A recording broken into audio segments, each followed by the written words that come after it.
From carpentry to renos to $42 million in sales, and a life built on purpose, solely around his family. And I really mean that.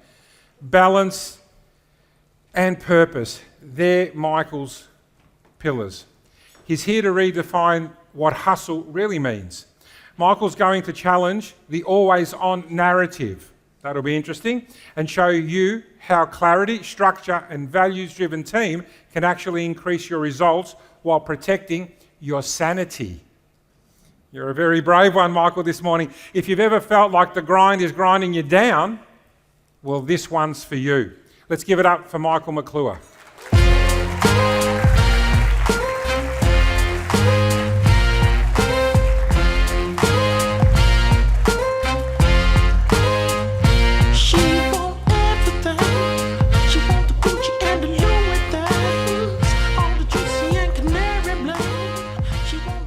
G'day guys, hello all. Thank you very much. The lights are bright, it's all on. For those who don't know me, I've been working in sunny Frankston at EV Real Estate for 14 years. And to be really upfront, I am not a $1 million agent, at least in the traditional sense anyway. But I've never wanted to be. What I'll be sharing is a bit of info on how I run my life, how I run my business. Sorry. It's a green button, is that not right? The green at the top? There's a small green button as well, guys. So the Hustle Redefined. What I'll be sharing is how I've created a balanced life by design with a business I love, relationships I adore, with an eye on wealth for now and into the future. And I'm not telling you how to live your life, but I'll be sharing some details on how I live mine and how I run my business. And hopefully there's a few things that you can take from it that you can implement into yours. So a bit of backstory. Why is this important to me? So growing up, I was one of 5 kids, and I have a brilliant relationship with both my mum and my dad.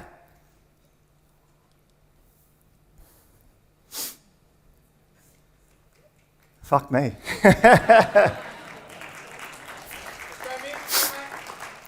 But when we were kids, my dad had a business. He worked at a machine. He worked on train tracks and railroads, and he worked a hell of a lot.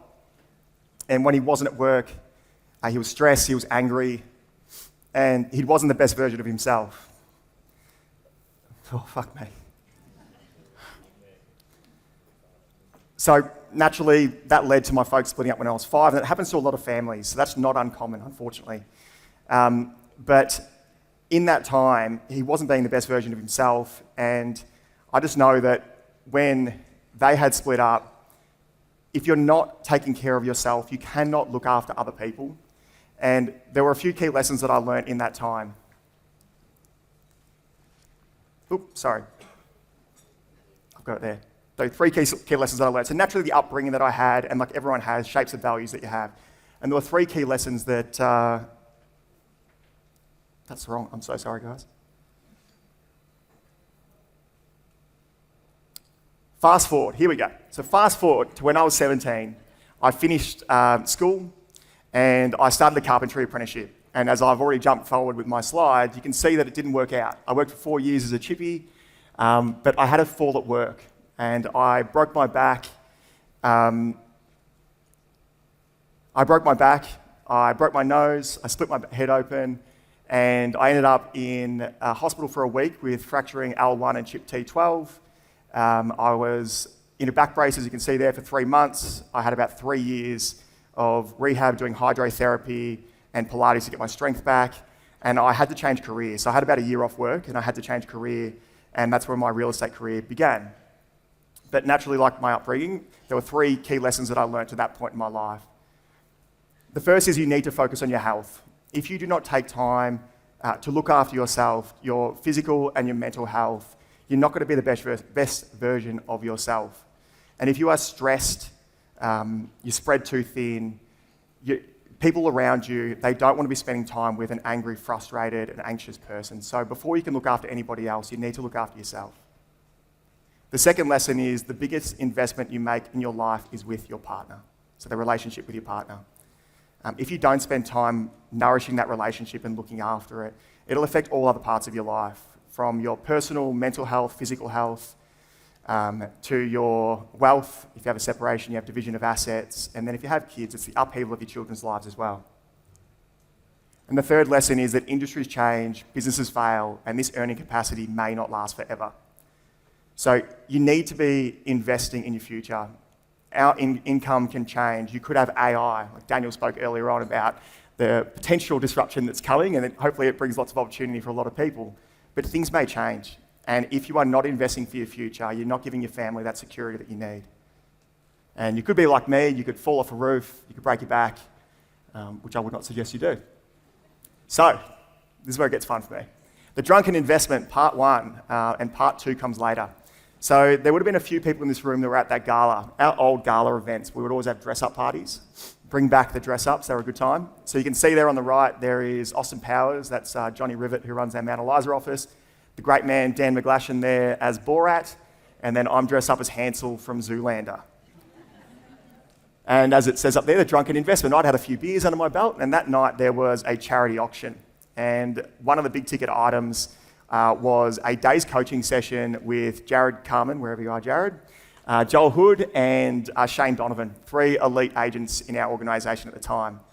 And there were a lot of directors that were putting their hand up, and they were, bidding on it for their staff, and they're going to share it with the whole team, and I was just doing it for myself because I was pissed.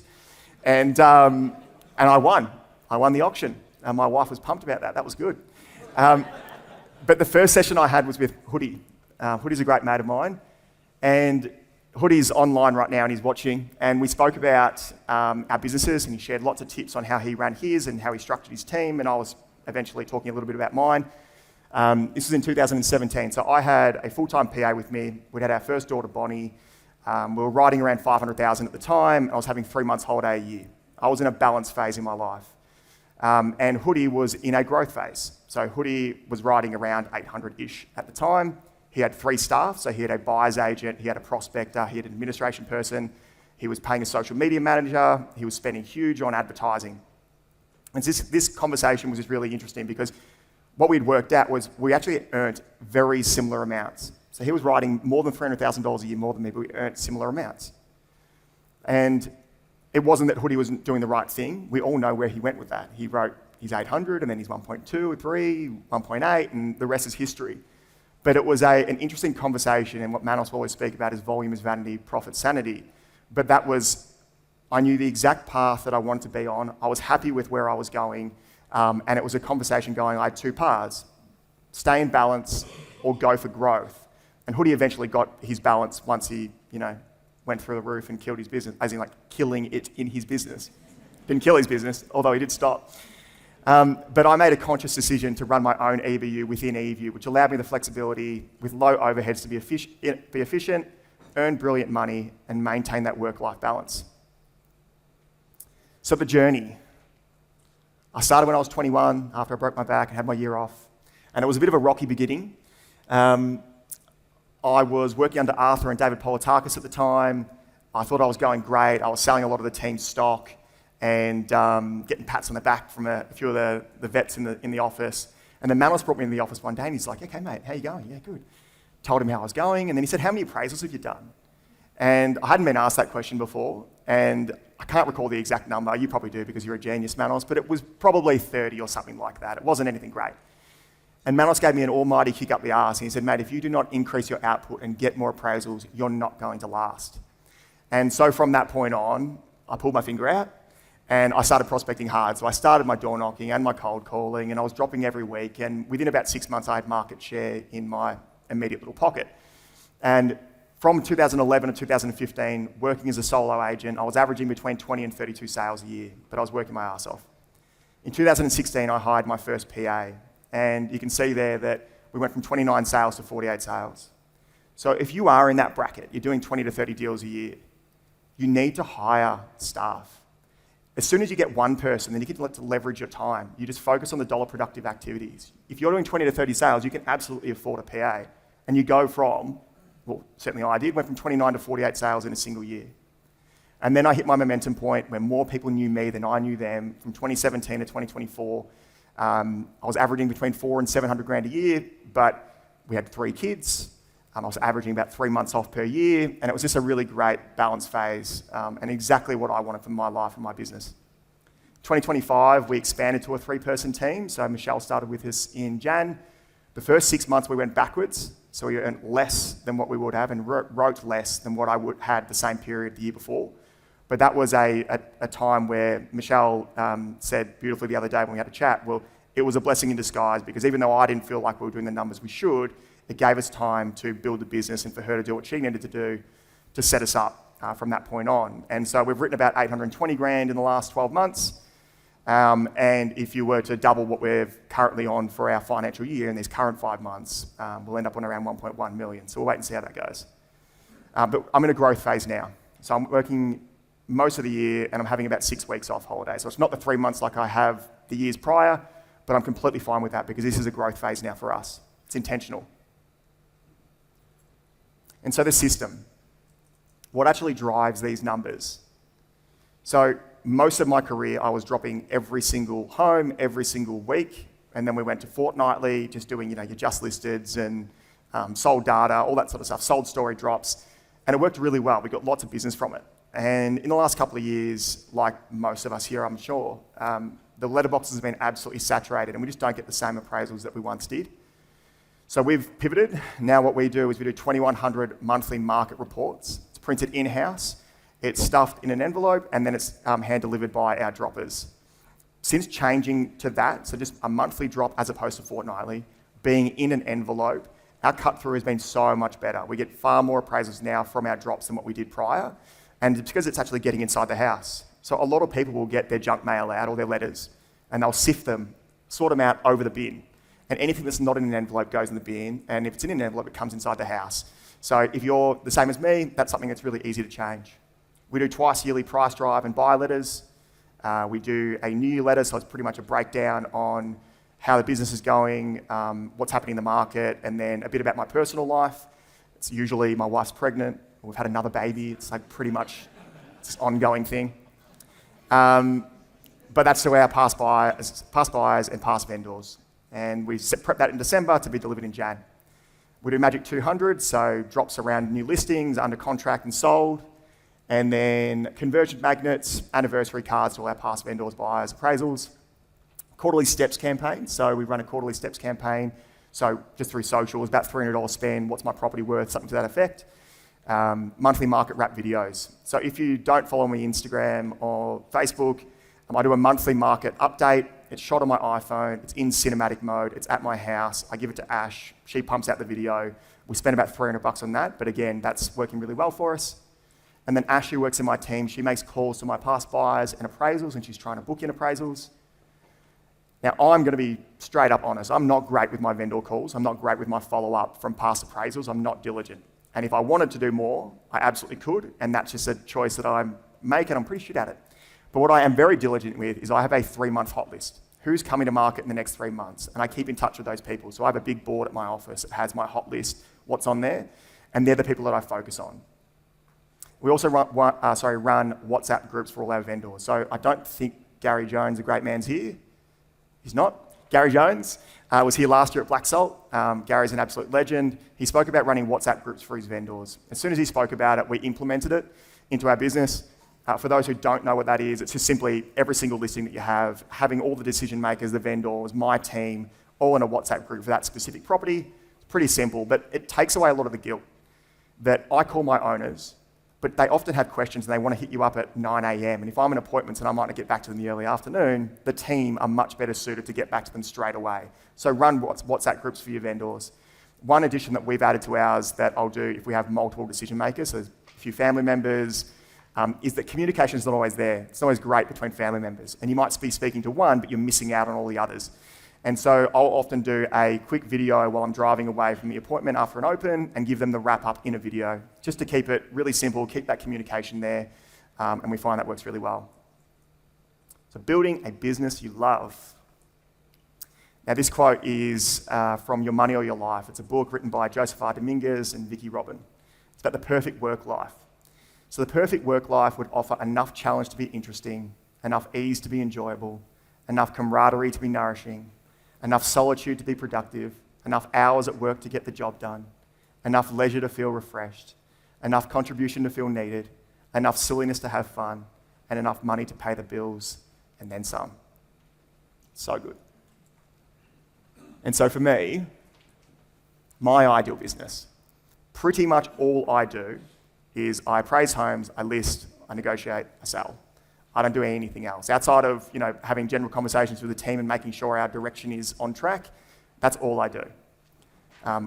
It's to work 4.5 to 5 days per week with 3 months holiday per year. I want long lunches with my mates at work. And that's sort of a bit of a random one, but I want ease throughout my day. I don't want to be just quickly smashing down some food to get to my next appointment. I want to cruise. I want to enjoy myself while I'm at work as well. And we've got a great team at our company, and I love having a long lunch with my mates.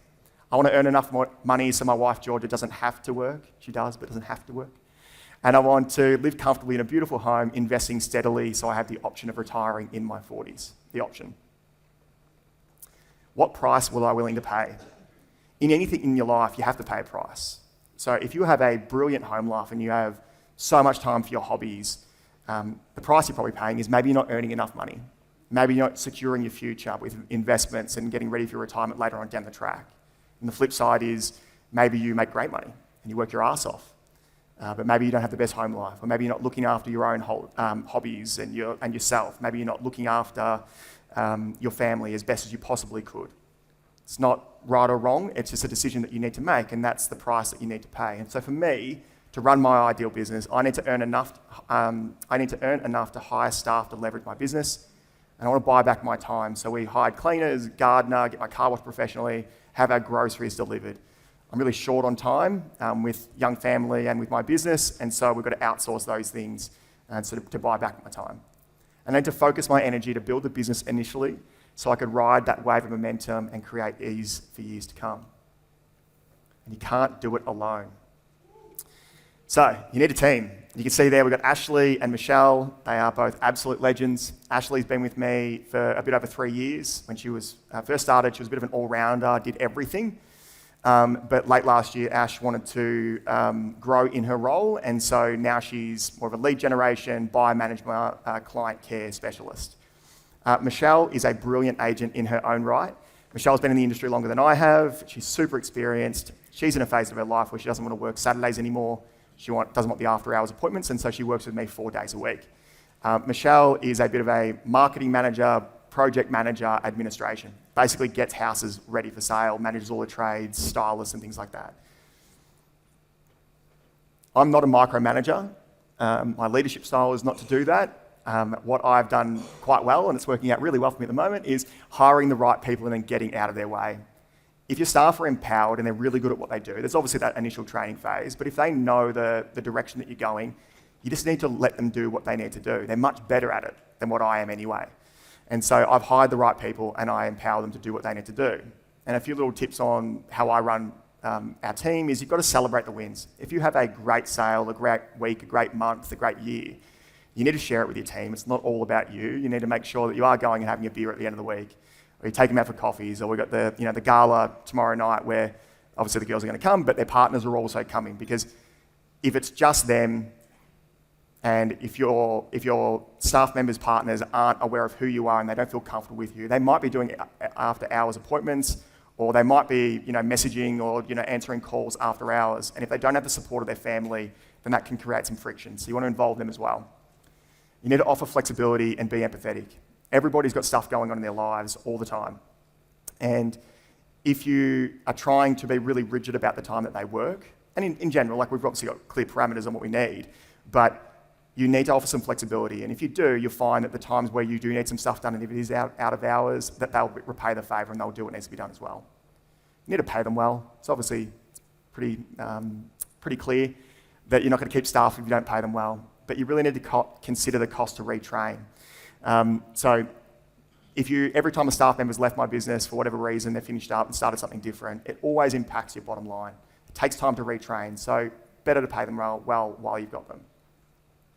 Now, this is a great little takeaway that if you don't have a team, or even if you do and you're wanting to get some structure behind your business, feel free to take a photo of it, but the more important part there is the mcclure.admin@evu.com.au. If you hit up that email address, Michelle will send you a full breakdown of this. So this is Michelle and Ashley's role, has nothing about listing. This is all about their work and what they do with new listings and on market, under contract, sold to unconditional, the works. But if you don't have a team, brilliant starting point. If you do have a team, there might be some parts in there that you're missing that you can implement into yours. So take a photo. Designing the life you want with life, work, and wealth balance. So I've got written there the fire versus wolf. Does anyone know what the fire movement means? Cool. Financial independence, retire early. So this is an extreme. This is work your ass off while you're young so that you can create a big enough nest egg, you can invest it so that you can retire early off the dividends or off the returns. It's a good premise because you're looking after yourself in your later life. You don't have to work as hard your entire life. My issue with it, though, is that the utility of money declines with age. And if you're sacrificing your youngest years with the most flexibility where you don't have a family so that you can look after your older self, you're missing out on those opportunities to go and have some really amazing experiences. And when I'm 90 years old, I'm not going to be doing the Inca Trail. I'm probably just going to be chilling on the couch and just like watching, TV. And just like I'm 35, I've got 3 kids, I've got my wife, I've got my business. I'm already too bougie to go backpacking in Barcelona in a hostel. Like it's just not going to happen. So there's certain times in your life where you need to be intentional about what you want to do and the experiences that you want to have. The extreme of that, the alternative, is living like you're the Wolf of Wall Street, you're Jordan Belfort, you're out there balling out of control, spending all your money. And you might have a great time while it's happening, but shit happens.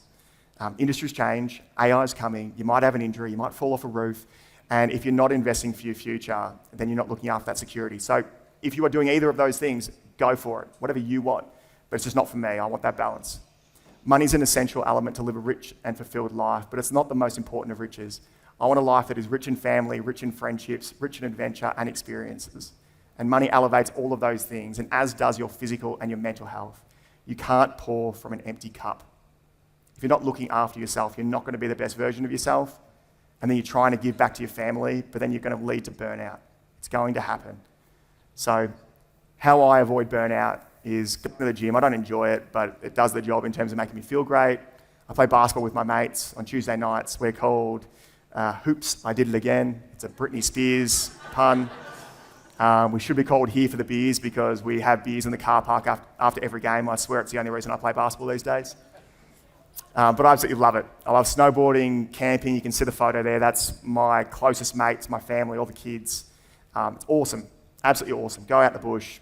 No phone reception. It's just so good. Having a beer with mates, traveling, spending time with my family. It's always I avoid burnout. And relationally, financially, and professionally, you need margin. If you are redlining in your professional life and you're understaffed, you're going to burn out. If you're doing it from a financial point of view and you're spending beyond your means, you're going to cause huge amounts of stress. And the same thing from your relationship. You've got to get your house in order, both literally and financially. And what I mean by that is having a home that you absolutely love. Doesn't need to be grand, just it needs to be a house that you love. That when you've had a big day at work or you've been away on a holiday and you get home, you're just like, fuck yeah, how good's that? Like you need to be able to create a home life like that. And we bought our house in 2016. It was an absolute shitter, rotten weatherboards, the works, but we've renovated over the years and we've made it into something that we absolutely love. And then financially, what I mean by that is running a budget. You need to be knowing what your income is and what your outgoings are. And again, that there's that margin. By having all of this set up, that you have a home you love and you have relationships that are going really well and you spend time on yourself and you spend time with your mates and you've got your finances in order, you're budgeting for peace, not pressure, and you're sleeping well at night. Outside of the last month preparing for this speech, my balance hasn't been ideal, but the other 11 months, I fall asleep like that. But it's because I got all my shit together with everything else. And it wasn't by accident, it was intentional. Georgia and the girls. So on the left, I've got Louie, she's 6. I've got Goldie, that's almost 2. Bonnie on the right is my beautiful wife, Georgia. So I'm doing this for my family. And I think a lot of people have that mindset that they're working their ass off and they're doing it for their family. And that is absolutely true and correct for me. But I think there's a certain point when you are sacrificing the thing that your family wants with you most, and that's time. So there is a point where if you're pushing it and you're exceeding the amount of time that you're away from them, that you're sacrificing the thing they need with you most. And these are the glory days. I don't want to miss out on anything with my girls. I want to be there to build their self-belief, their confidence, their self-esteem, their grit. And I don't want to miss out on any of those appointments. We had the Live It Up conference last year in Bali, and Manos had spoken about, changing something in your life, and I was missing out on Bonnie's basketball games, and it really got to me. And I decided that what I was going to do is, my very first appointment that I book in on a Saturday is Bonnie's basketball game. And then I structure all of my other opens around that. I do the same thing with jiu-jitsu for the girls, but the intention is having those life appointments already booked in, and then building your business around that so you don't miss out on any of those things. And when I spoke about it at the conference, just like when I started this today, I got a bit emotional. I bawled my eyes out, and it took me by surprise because when I spoke at the table with everyone else, I was totally fine. Pragmatic decision. This is easy. I'm going to change my business. I'm going to book in her game on Saturdays. I'm not going to miss out on anything. And then I got the microphone, and I just bawled my eyes out. Like, really took me by surprise. But it just meant so much to me. And so, yeah, that's an easy thing that if you feel the same way I do, and you're missing out on those important events with your kids, just change it up. It's easy. You can do it. And you can't be at all of them, but if you're at most, you'll thank yourself, and your kids will too. And then date nights, having a young family, running a business. My wife runs a business as well. The first thing that sort of falls away is your relationship with your partner. So we book in regular date nights. We go and play games. We play pool. We go bowling. We go to trivia nights.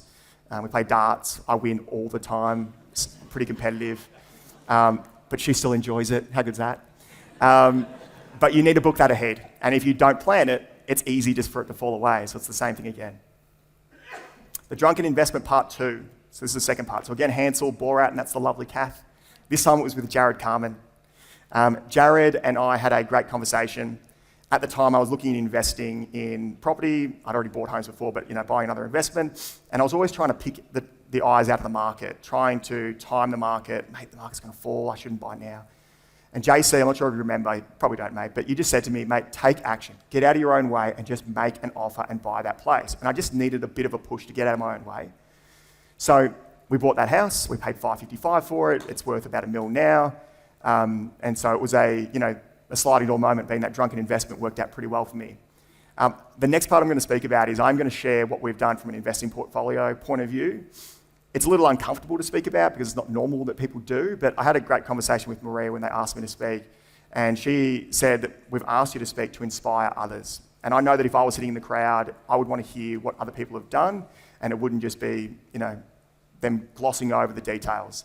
So in 2014, we bought Tantani. 2016, we bought Neil Street. 2018, Bunurong. We then renovated our house, and that's part of an investment because it grows the asset value. 3 times, I invested into multiple companies and 1,000 agents in 2022. And we bought a really big industrial factory in Queensland in 2025. So the total value of the portfolio is around $5.5 million. My real estate business funds our investment business. And people say that property will double every 10 years, or investments typically do. But what that really means is, on average, the market going up 7.1% over the course of 10 years, the asset value will double. So I'm 35 now. If we never invest again, those properties will be worth roughly around 11 million at 45 and around 22 million at 55. But we're going to continue to invest. Could I have bought more property? Absolutely. People buy one every year, and they'll acquire more. And there's probably people in this room that own much more than that. But my priorities are really clear: life, work, and wealth balance in that order.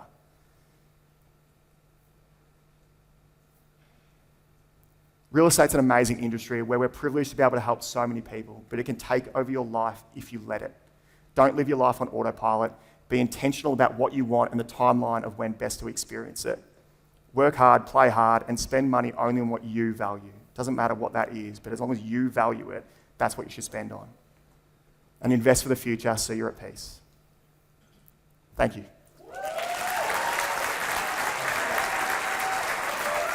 Ooh. I went a little over.